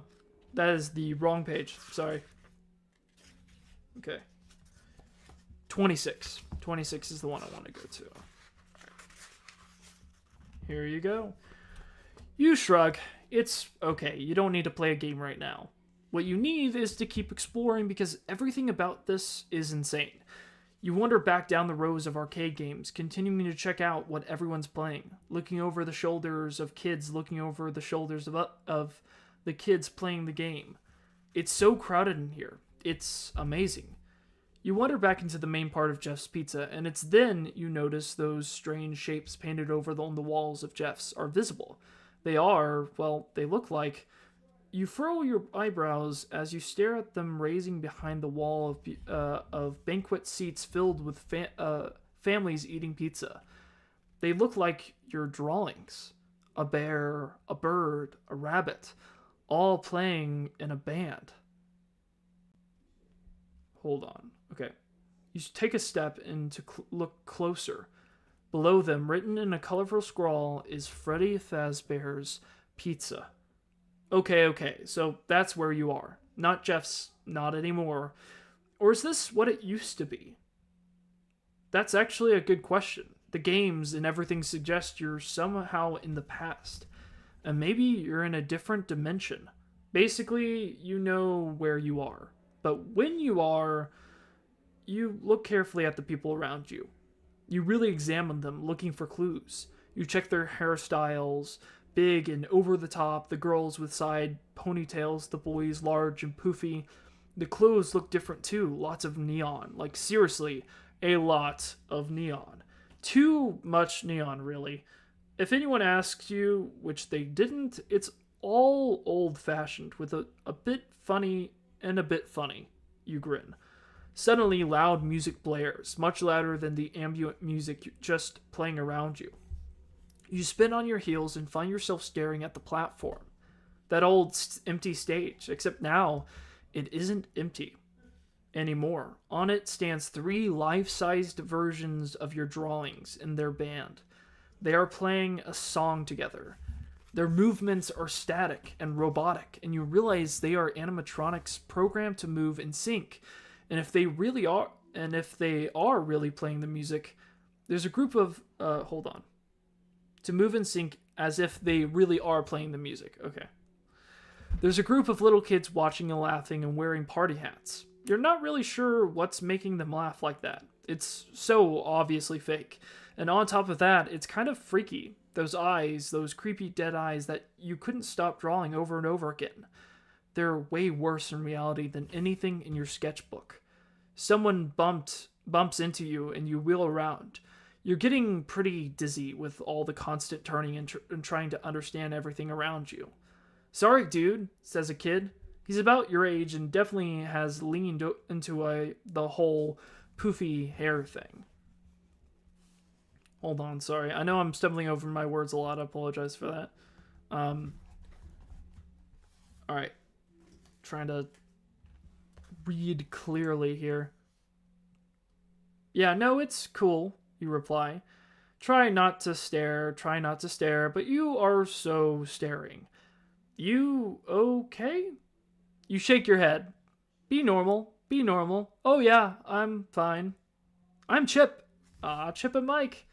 I'm Chip and that's my friend Mike over there. Chip points to a tall kid with an afro standing at the skee ball game with a pizza roller decal on the side. Haven't seen you here before. You quickly come up with an excuse. Oh yeah, I'm just visiting my grandma for a few weeks. This place is really cool. Love all these old games. Old games? Freddy's always has the latest games. That's why the lines are so epic. Yeah, no, I didn't mean like old as in old. I meant like old as in cool. That wasn't a thing anyone said. That wasn't a thing in your time or theirs. Why did you say that? But Chip nods and then shrugs. Yeah, they are cool, but you want to play Pizza Roller with us? Yeah, because you do. This might be some seriously mysterious ball pit travel through time and space situation, but the chance to actually play games with kids your own age and actually have fun, that would be amazing. You got a name? Oswald, you reply and shake hands. Then quickly you head over to Mike, who's holding the game for you. You're not good at it, but they are taking it a bit easy on you at first as you figure out the mechanics. You're sure enough, after a few games, they stop pulling their punches, and you even beat them a few times. You're sure enough, and you even beat them a few times. You laugh at your first victory, and high fives are all around. You look across the room as Mike sets up for the next game. You know you're grinning like an idiot, but man, it feels so good to just be happy for once. That's when you notice the person in the big yellow rabbit mascot costume standing in the far corner by some kind of back door. It's creepy. A lot like the animatronics on stage, but not as colorful. More like the costume has seen better days. It feels like the rabbit is staring right at you. But that's not possible since there are so many other kids around here. It's just the fake eye. It's just one of those tricks where no matter where you look, it looks like they're watching you. Yeah, totally. That. Okay. So we have an important option here. So you are kind of mesmerized by it, even though you know it can't be staring right at you. If you decide you want to go over and check it out, turn to page 36. If you ignore the rabbit and turn back to the game, turn to page 21. That's an important decision right here. Once again, I know there's not too many people watching right now, but let me just go ahead and put out a poll, because this is an important one. What do we do? Okay. Do we go over to the rabbit? Ignore rabbit. Okay. Start poll. So we have two options here. We can ignore the rabbit or we can go over. I have my personal opinion of what we should do. Ignore rabbit. I mean, that's the sensible thing to do. That is the sensible thing to do. That is correct. You absolutely do want to ignore the rabbit. But a part of me really wants to go over there. I know I did the poll. My gosh, I can't speak. I know I did the poll. My gosh, I still can't speak. Okay. We're okay. The poll. What the heck? I think I need some water. 1 second, guys. I am gonna go get. I'll be right back. I need to get some. I think that's the problem. I think my mouth is like really dry. I'm gonna go get some water real quick, and I will be right back. I'll keep that poll. My gosh. Okay. Well, I'll be back.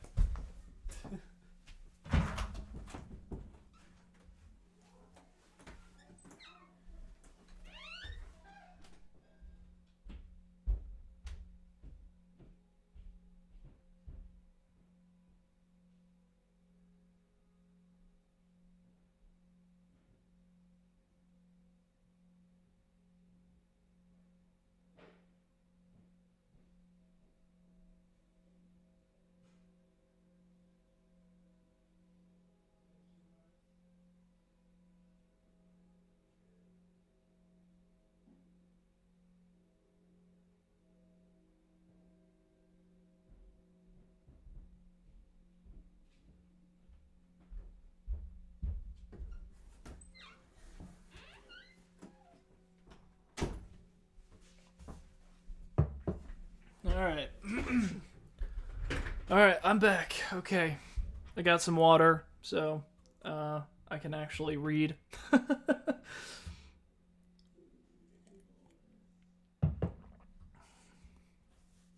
The poll is done. The consensus is clear, guys. Ignore the rabbit. That is what Oswald did in the books, is ignore the rabbit. This is really interesting, by the way, because it's towing a really clear line between the two different adaptations of the story. I'm curious to see where this goes. Because similar to like VIP and The Week Before, this series seems to be giving some insights through this new medium to kind of give us insights into like different areas of things we normally wouldn't be able to see, right? I mean, it makes sense.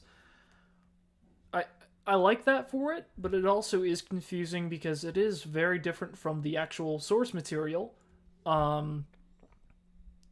Which I guess looking at it from a canonicity perspective, I think it kind of reinforces the idea that it isn't really necessarily the story as in the words that are being written that's like the canon part, but more so the general meaning behind the story of like what it's actually trying to communicate And these different iterations are trying to reinforce what we're supposed to be taking away from it. Like, what's the point of it? There's a rabbit. We know the story. The general plot is still the same. It's just the specific things that are different. And I guess with this one, it's more so extra dialogue that we're getting, not necessarily like a completely different set of events other than the branching paths that we're getting, obviously. Okay. All right. So what I'm going to do, we are going to ignore the rabbit. Absolutely. Here's my prediction. I think that the other option is an ending. I want to see what that ending is. And I don't mean to disrespect your vote. But out of my own curiosity, if it is an ending, if it is not a branching path, there hasn't really been too many branching paths from this. I think this is going to be an interesting interaction. Because this is not in the story. So I'm going to go ahead and go over to the rabbit. But of course, we are going to come back to your option, and we are going to ignore the rabbit, obviously. Yeah, it's one of those unfortunate things where it's like, look, I don't stream often. My YouTube channel is like, I don't post videos often enough. I don't do really any of the things that I should be doing to advertise or like have a successful channel, even though I know that I could and have in the past with the consistency. I'm busy. I've got work. But like, you know, it is better to have more people. Whenever we were doing a VIP, I was like streaming almost every day because that was the FNAF week. So I had a lot of people in that stream. So that was really, really fun. But I do appreciate all the people who have come and visited by. It means a lot. Yeah, no worries. You are completely good. Honestly, it was kind of like with only one person in here, it's hard to be like, should we just do, polls at all? Like, it's kind of an awkward situation, but I'm not mad at or anything. I'm indifferent to it all. I'm just enjoying the book. It's really fun, and I enjoy having other people here too. And there'll be people who come afterwards and like watch would it be a VOD? Would you call this a VOD after it's done? I don't know. I don't think so. Okay, let's go to page 36. I want to check this out real quick. Because I don't think... Oh. You know what? Okay, I was wrong. And I'm now going to respect your vote because that's a branching path. That is amazing to note. Okay, so I'm gonna mark that down so I know. Okay, that's a completely branching path. I did not realize that was gonna be that much of a difference. Okay.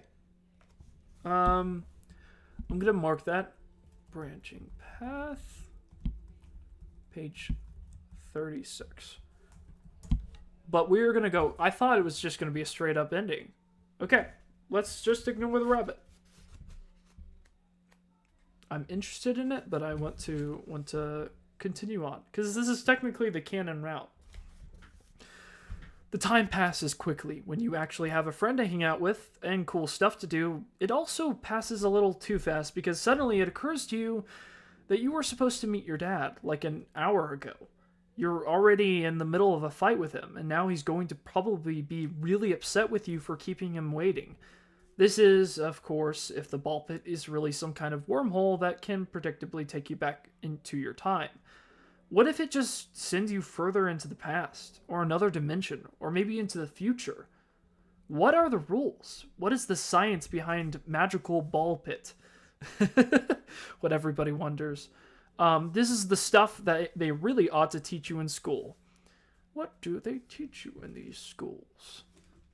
I don't know if anyone understands that reference, but it's a good one. Speaking of pits, you get a really big one in your stomach. This awful sinking feeling. No, you can't freak out just yet. You can probably just get home. There's no reason not to assume so. Hey guys, I'm sorry, but I need to head out.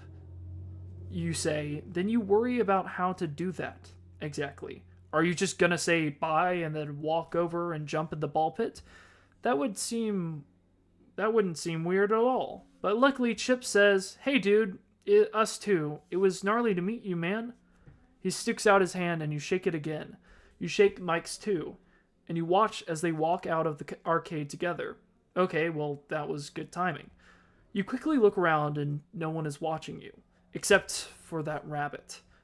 But maybe it wasn't even watching you. It's hard to tell with the mascot eyes, or what the mascot eyes are actually focusing on. It's like they are looking at everything and nothing at the same time. You dash over to the pit, and without any hesitation, you jump in. This time, it doesn't feel like falling. You sink under the surface and wonder, what now? Should you just wait? Should you pop up again right away? You decide to count to 100, as that's about how long you were swimming around the ball pit in the first place, probably. You count, trying not to rush through it, and then, when you hit 100, you quickly make your body pop back up again through the balls into the restaurant.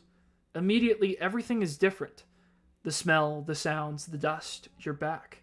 You're happy it worked, but also the awful depressing atmosphere that is Jeff's Pizza is such a stark contrast to the joyful one at Freddy's that you immediately feel a little disappointed. You look around for Dad, but he's nowhere to be seen. Did he think you bailed and went home? Oh man, you're going to be in so much trouble. But that's when you look at the clock on the wall. It wasn't like you were paying close attention or anything, but it looks like not even 10 minutes have passed. In fact, you're pretty sure the clock reads the same time as when you went into the ball pit. Wait, does that mean time only passes in the pit? In the pit world? But not the real one. Does that mean you could hang out even longer with your new friends? Play even more games and just actually relax and have fun? Is this something worth testing out? Or were you just lucky this time? That's really interesting. The fact that, here, hold on. Let me go ahead and end this poll. Forgot to do that. But it seems like we're all in agreement to do that. Before, when we got the failed ending of this, where we just like noped out of there and went back into the pit, in that part, the yellow rabbit grabbed us. And basically, we were just in the pit forever then. But this time, it's different. When we have the interaction with Chip and Mike, the story then progresses onwards and it allows us to leave the pit. That's really interesting. That's interesting for a lot of different reasons. It kind of sets up this idea that the events that are taking place is something the Yellow Rabbit needs to happen. Like, it needs Oswald to experience these things for a reason. That's an interesting idea. Okay, so we have options here. Heck yeah, it's worth testing out. If you plan on going into the pit again tomorrow, turn to page 32. Nah, not worth pushing your luck. Space and time wormholes are heavy science, and you don't need to be messing with that. You're not going into the pit again. So I would put this up to a poll, but we already know what page 11 is. That leads us back to the dream sequence, which you can rewind the video or stream and watch what that was. Apologies for my rough reading, but that dream sequence was actually really cool. We got that towards the beginning. But that's kind of ends to an ending. So heck yeah, it's worth testing out. We're going to go ahead and progress through the story. Okay. So now, page 32. And I hope everyone is having a really good day so far, or evening, afternoon, morning, whatever time zone you guys are in. It is kind of getting late for me. I don't have a whole lot of time, but I was really excited, kind of wanted to spontaneously do this. So thank you guys so much for joining me. All right, you're still angry with Dad when he picks you up, but you are so distracted by this amazing new discovery, you really don't have the energy to fight. You sit instead in silence as you ride home and go directly upstairs after dinner. You obviously can't fall asleep super early, but you hope you can soon because the sooner you sleep, the sooner it will be tomorrow, and the sooner you'll be back at Jeff's. Has anyone in the history of this town ever been excited to go to Jeff's before? Well, there's a first time for everything. You do somehow manage to sleep, and tomorrow does come.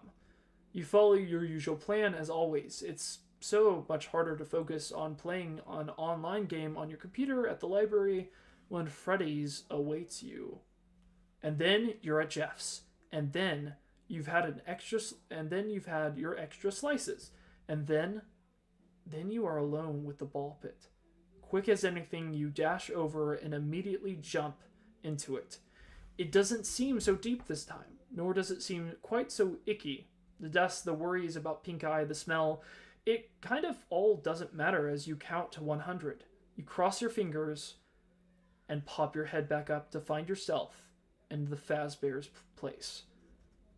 A wave of relief washes over you as you realize this is the same thing that can be repeated. That you actually can have an amazing summer.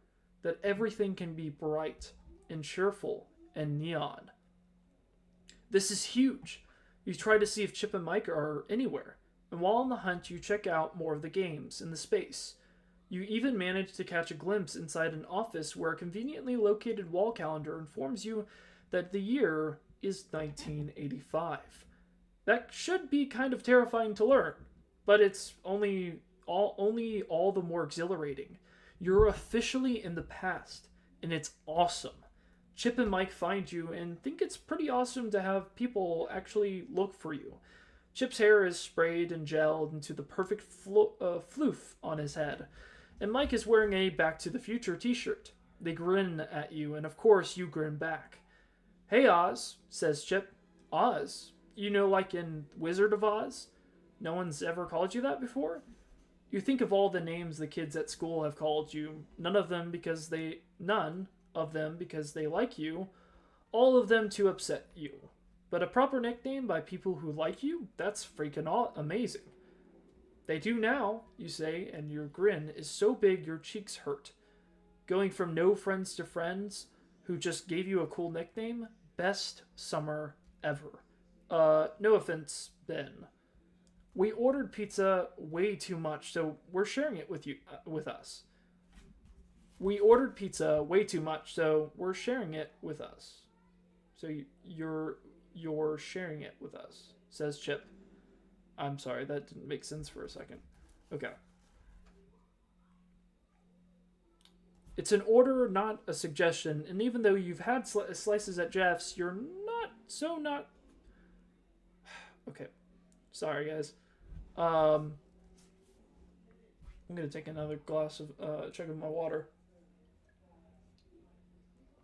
I forget how hard it is to read with like no hydration. Okay, here we go. All right, here we go. It's an order, not a suggestion, and even though you've had your slices at Jeff's, you are so not going to disobey such a tasty command. As the three of you head over to Chip's booth, you notice that yellow rabbit still standing in its corner, just staring. How weird. And aren't mascots meant to circulate, play with the kids, do something more than just stand in one spot and stare? Not creepy at all. The yellow rabbit, not creepy at all. The pizza arrives just as you sit down, and all three of you dig in. "You know," Mike says between bites, "when I was little, I loved Freddy Fazbear's Band. I even had a stuffed Freddy I used to sleep with. Now I look up at the stage, and those things give me the creeps." Hold on one second. Currently a believer of the FNAF Into the Pit theory. The theory Oswald is trapped in a loop. I wonder if this will debunk that theory or maybe have more evidence for it. I have not really heard any spoilers for this book, so I could not answer that right now. I will say, as a concept, that is a really interesting theory. I think that's kind of one of the common theories for a lot of these interactive novels. because with like especially with the like week before and like um there's a lot of evidence for it because there's like multiple kind of times you have to play the book in order to get the canon route. So that's interesting. We'll see.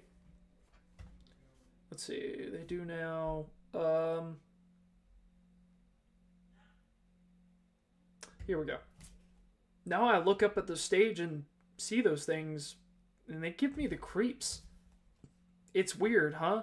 How stuff you like as a little kid gets creepy when you're older. Chip's sorry. Chip helps himself to another slice. Like clowns. It's weird. Hold on. Or dolls, adds Mike. Or rabbit mascots, you think to yourself, but you don't say it. Because it's like neither Chip nor Mike have noticed it in the corner. And that's a little weird. And you don't want to talk about anything weird. The three of you do good work on the pizza, and in no time at all, you've finished it and are back in the arcade area. You feel kind of guilty as you head over to Skee Ball that they've been paying for everything. But just as you arrive at the game, you feel a weight in your pocket. You reach in and pull out a handful of game tokens.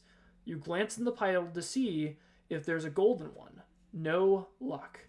Game's on me, you announce, and the guys cheer. You play Skee Ball, and then move on to air hockey, which you learn you are super fantastic at. So much so that you get top of the leaderboard and win a ton of prize tickets. Dude, you need to choose a prize. You nod and go to the prize counter. Everything is kind of junk, but it's cool junk. There are a few things that catch your eye. The coolest and most practical thing is a flashlight, which you would actually totally use. Then there's a Freddy Fazbear action figure, which looks like just like your drawings and could be a fun souvenir of your time travel adventures. Last, there's a pair of yellow bunny ears. Interesting. Okay. Alright, so we have a really big decision now. We have the option now to add to our inventory. We can add a flashlight, a Freddy Fazbear action figure, or bunny ears. So that's a good amount of choices right here. I don't know if I'll put it up to a poll yet, because, I mean, obviously there's not too many people in here right now. But feel free, if you want to type your response in the chat or anything. I'm trying to think. I mean, obviously, yeah, it's right. The flashlight would be like the most practical thing. The yellow bunny ears is really interesting because obviously that has to do with Spring Bonnie. That could be interesting.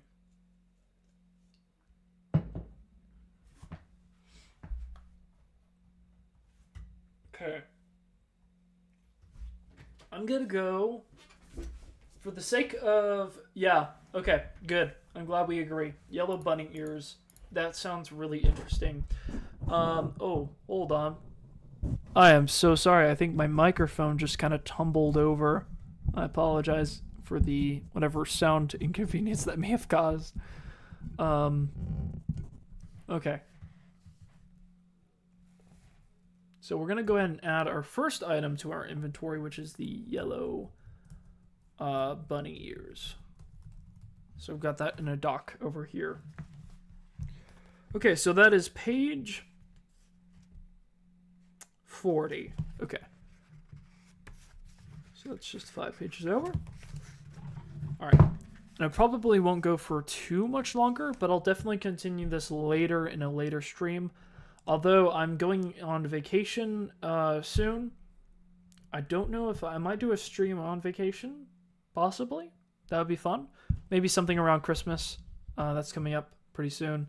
Really, really soon, which is crazy to think about. All right. You all laugh at the bunny ears, and you wonder if it's maybe time to ask them about the rabbit. But when you turn to look at it, it's standing in its corner. Something inside you tells you no. You quickly shove the ears in your backpack and get back to playing games. The conversation turns to movies, but you keep glancing over to the corner looking at the rabbit. Seriously, you liked the Eternal song? It was so boring, Mike is saying. You're not really paying attention. Oh, come on, it's so good. You just have crap taste, right, Oz? Chip says. You hear your new nickname, but it doesn't fully register until he asks you again. Oh, yeah. Dude, says Mike. What? Chip is laughing. See, he agrees. You have crap taste. Shoot. You hadn't actually heard the question. Now you feel bad. Well, what movie do you like then? Asks Mike, scoring in air hockey. The lights flash and there's a sound of a recorded cheering of a crowd. You realize this is a complicated question. You could say you like those old monster movies. Those are even older than the 1980s. But if you say that, they might think you're a huge nerd. But you can't say any movies from after 1985. And it's not like you keep track of exact movie dates.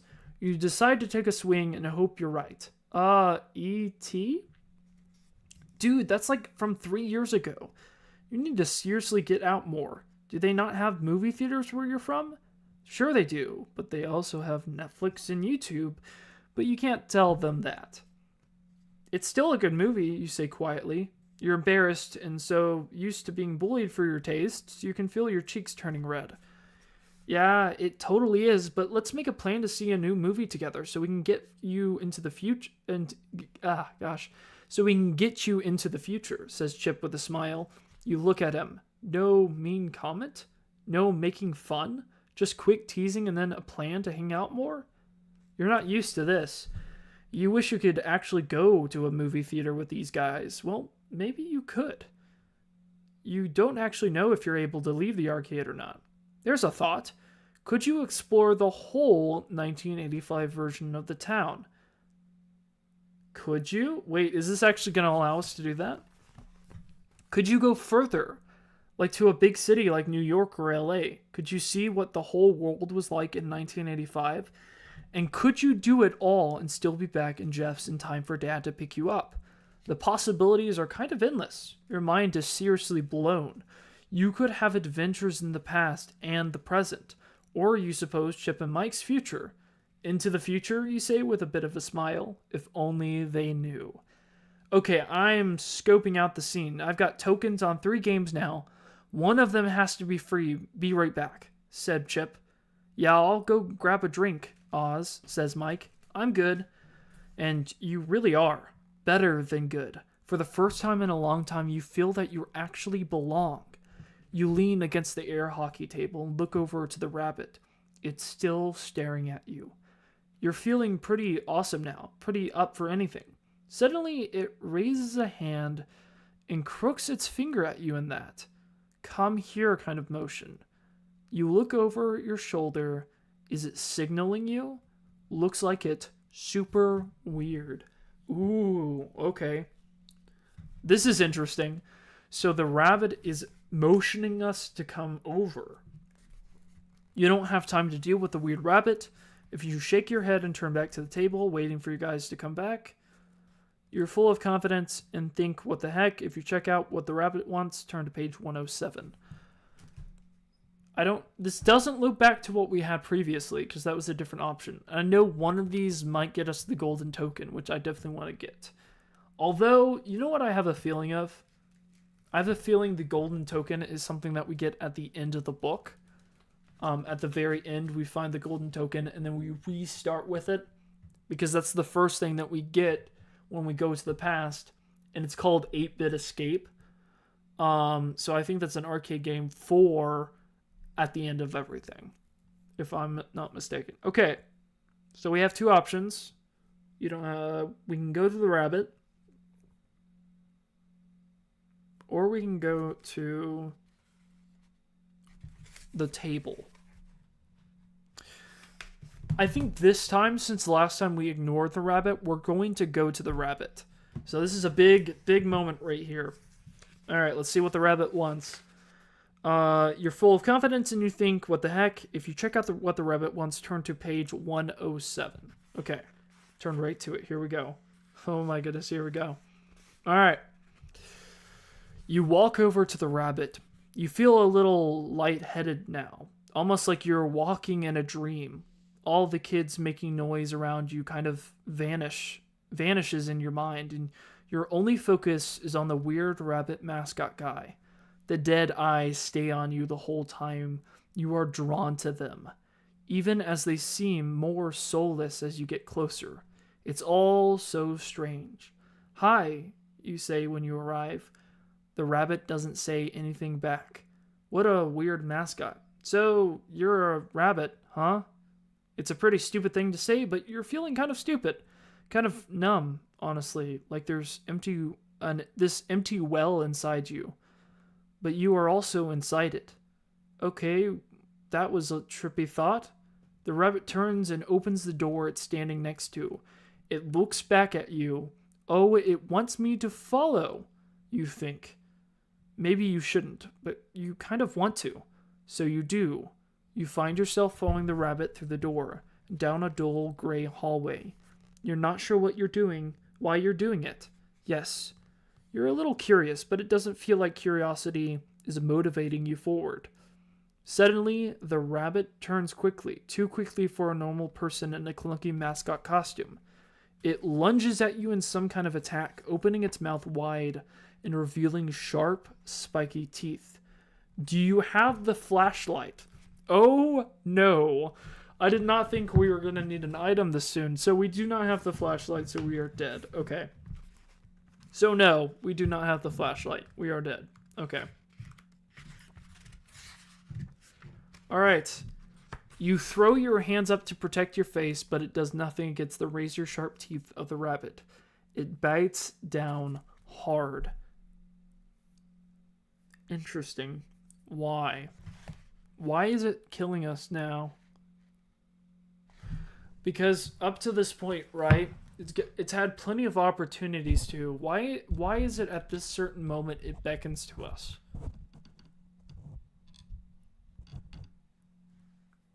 That's interesting. Hold on, let's go back to, where were we?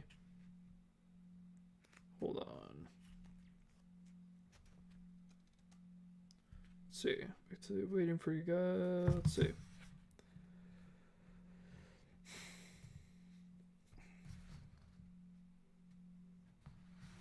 Okay. Gotta find my way back to this.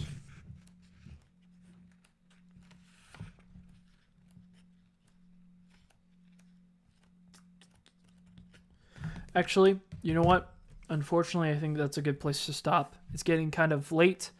No, you're good. We're about to end the stream, actually. I'm going to continue this later on. I'm not going to be able to do it tomorrow or anything. I definitely want to go over this. I don't know if my brain can wait that long, but I definitely want to do another stream. But that's going to be it for me for right now. I'm tired, and I got work in the morning, so I've got to go. But thank you guys so much for watching. I hope you guys enjoyed it, and I'll see you guys next time. And I will be back maybe during closer to the holidays, and we'll do a full reading of it then. Maybe whenever the actual Kindle version of it comes out, we can kind of prepare, make some hype for it too. But thank you guys so much for joining me. I really appreciate it, and I'll see you guys next time.